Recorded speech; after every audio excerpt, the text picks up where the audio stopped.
You know, these characters have been living in Seth and Evan's head, you know, and so many of the Preacher fans for 20 years. So we knew we were given this great opportunity to bring this comic to TV, so we wanted to get it right, and I think we did, right? I mean, I think we did a pretty good job.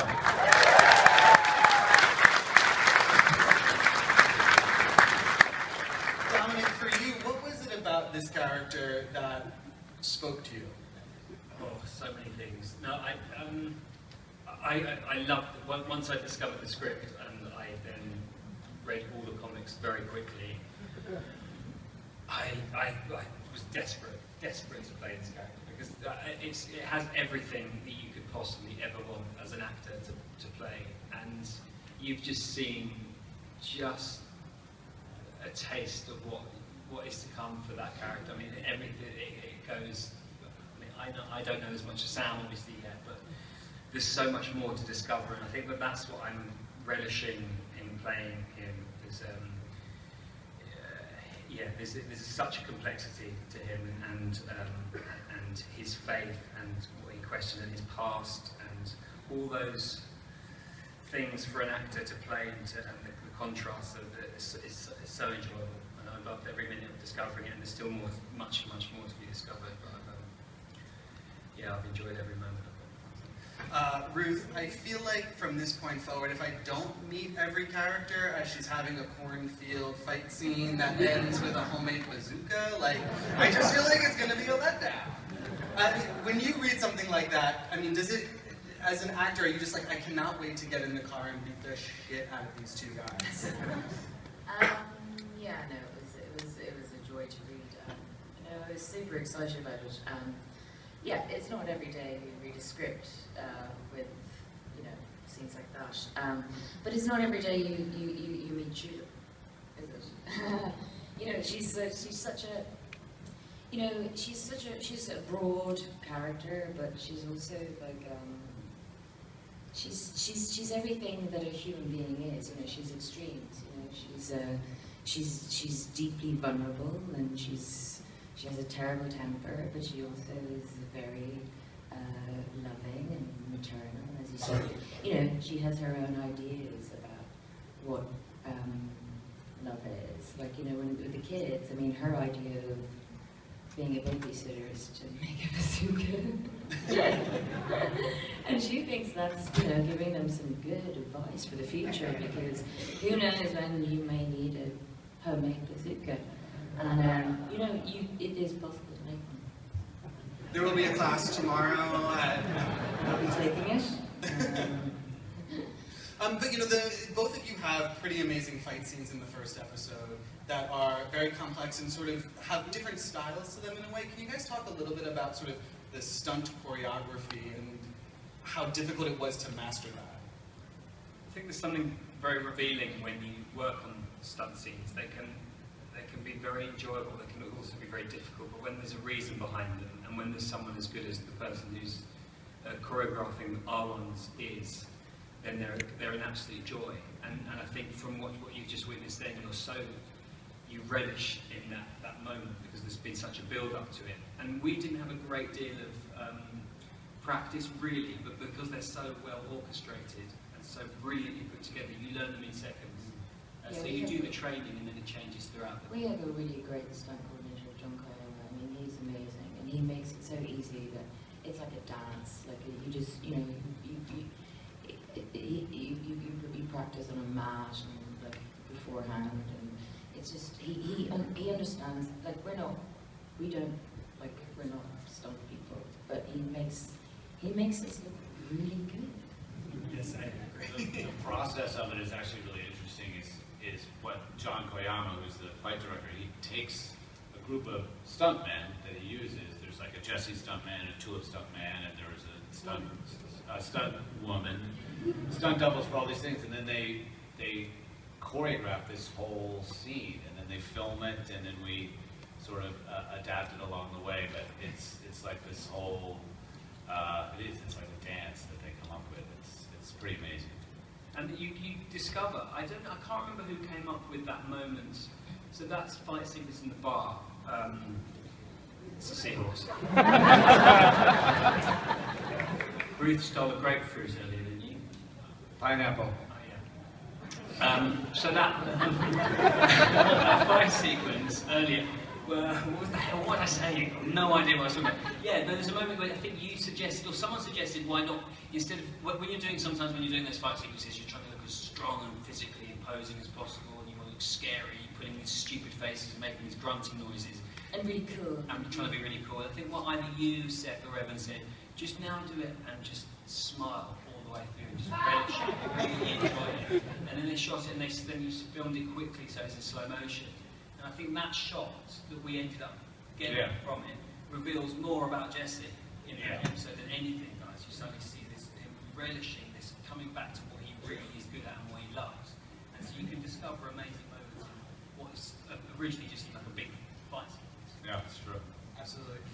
Sam, you guys not only were faced with finding actors who could play these roles that fans had been envisioning, but also bringing to life characters that did not look, that look a little different, we should say. I'm thinking of Arseface in particular. I mean, that is something that visually in a comic book feels like it would be so impossible to achieve in a practical way. And I mean, I will speak for myself. I feel like you guys did a very good job at making him look like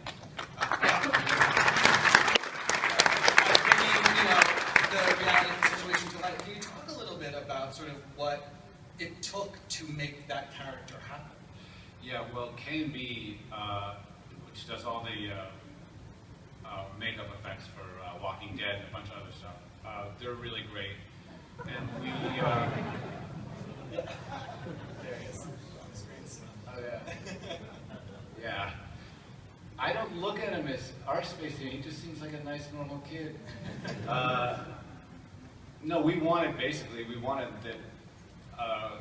we didn't want him to be so deformed and so hectic looking that it was a distraction, but we obviously, he had to have a face that looked like ours. And we sort of took it from there. But it's true, I mean, we've seen this character I have in editing and all this that I forget that that's not actually what the actor looks like. The poor guy, he's called Ian. He made up 6 hours the other day and he said a word and then went home for 6 hours getting some makeup. Yeah. They send me pictures like of wardrobe, like, do you like this wardrobe or that wardrobe? And it's like, he's not in his makeup. And I'm like, wait, who is that? Oh yeah, that's Arseface. Sam, I want to ask, you know, there is a lot of material to pull from with the Preacher lore. I mean, there is, I believe it was like 75 issues that were released over the span of, you know, all of these years. I mean, for you, do you view the comics as a roadmap or as sort of more of just a jumping off point and an inspiration? All of those things, really. I mean, we want to do Preacher, we want to do Garth's Preacher, we have every intention of doing Garth Ennis's Preacher. It's not AMC's Preacher or, hey, it's Preacher for TV, it's Preacher. And so that's always been our mandate from the beginning, and we were never interested in doing sort of an approximation of that or something that sort of resembles Preacher or anything like that. I mean, obviously there's different, we have a different starting point for where we start with Jesse, but we all feel strongly. And AMC, there's been very little pushback. Everyone wants to do Garth's Preacher, and so, you know, it's really our Bible, it's our roadmap, and that's, why not? I mean, that world, that crazy, fucked up, upside down world, like, why do anything less than that unless someone says no? And no one has said no to us yet, so hopefully it continues. Awesome. Ruth, I want to ask you, one of the things that I love about Tulip is she's both written in both the comic and the show so well, and you play her so well, to the point where I'm actually glad that Jesse has her. I feel like in a way she could keep him safe in certain situations where he could not keep himself safe. What do you like about what she brings to this world?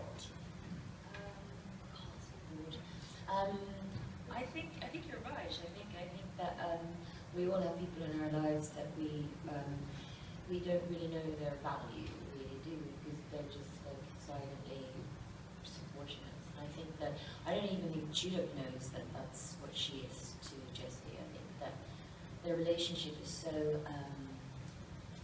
vital to her lifeblood. And I think that it's not even a boyfriend, girlfriend thing, he's her reason for being. And I think that she doesn't understand why he doesn't sort of feel the same way at the moment. And I think she views him as her like sort of yin to her yang, you know.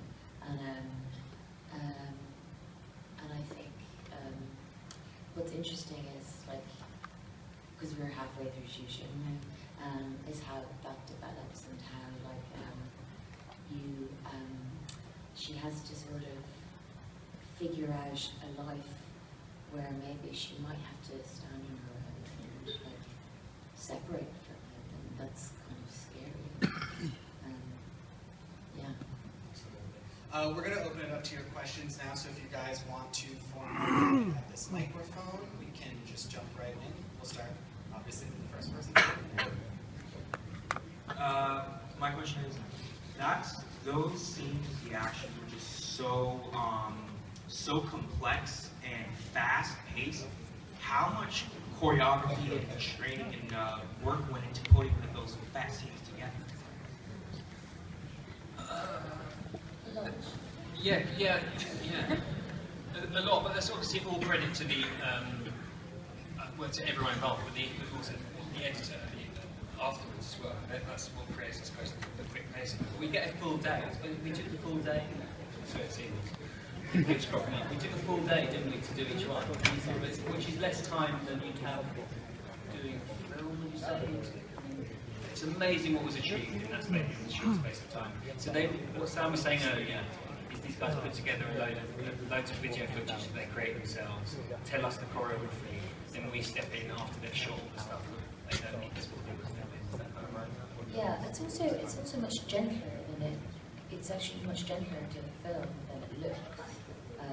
And it's sort of like you can when you're fighting, you have to like be very aware that you can't actually make contact, and so you always kind of like punch like a distance before, and it's actually really if you're watching it and when they're filming, it's like a ballet.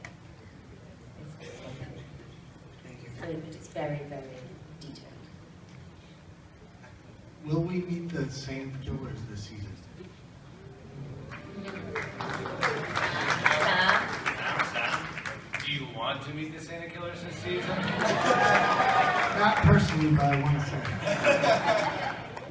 We'll see. All those people are going to come in their time. I promise. That guy stole my question. I just want to say Preacher's my favorite comic of all time. It's been since I was 12. Probably shouldn't have been reading when I was 12. I just wanted to show you my Preacher tattoos. Wow. Very cool.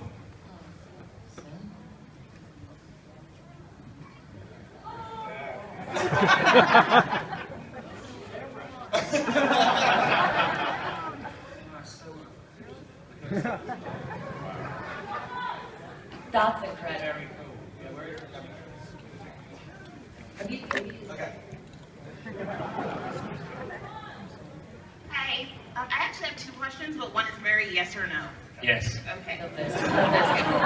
First one is I loved all the ways you adapted this to fit present day, but was there any possibility at the beginning that you might have set this in the 90s? The hair was too bad. Yeah. To me, and I think Garth agrees, it's not really a comic about the 90s. It's about America, you know? So the 90s of it didn't feel as... There's certain things that I miss about losing the 90s, but there was just too much to be gained by setting it in the present day. It was sort of how we figured it out in the end. So obviously, since it's based off the Preacher comic book, you had to find a balance between the comic book fans and your own story you're trying to tell. How'd you maintain that balance while you were working on the writing process for it? it's tough. I mean, that was definitely a challenge. The show has to. I'd never heard of Preacher. What? No. No, I'd never heard of it. Seth and Evan were like, dude, you got it's the most amazing. And I'd never heard of it. I was like, I'm a grown man. I haven't read a comic. What do you want? It's probably not the right room. Wait, where are we?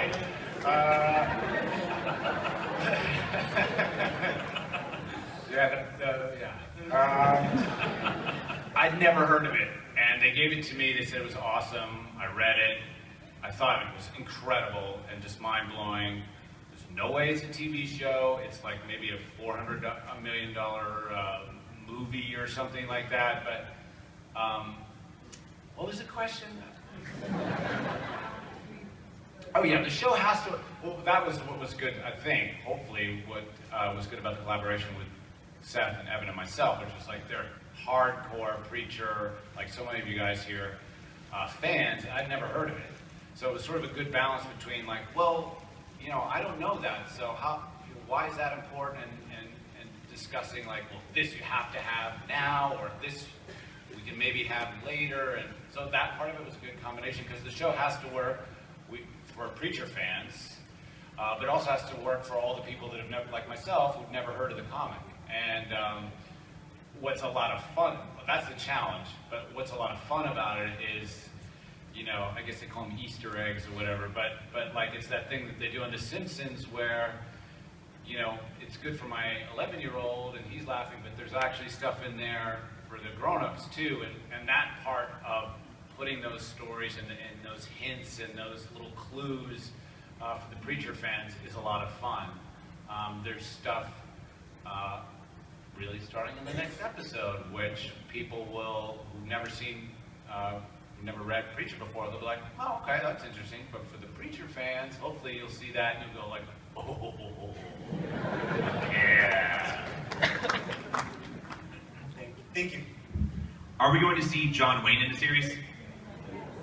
I can't say. I can't say. Do you want to see John Wayne in the series? All right. This is going to have to be our last question. Awesome. So my question is for the actors. What's your favorite aspects of your characters that you're playing? My favorite. I think my favorite aspect of Judith is her innocence.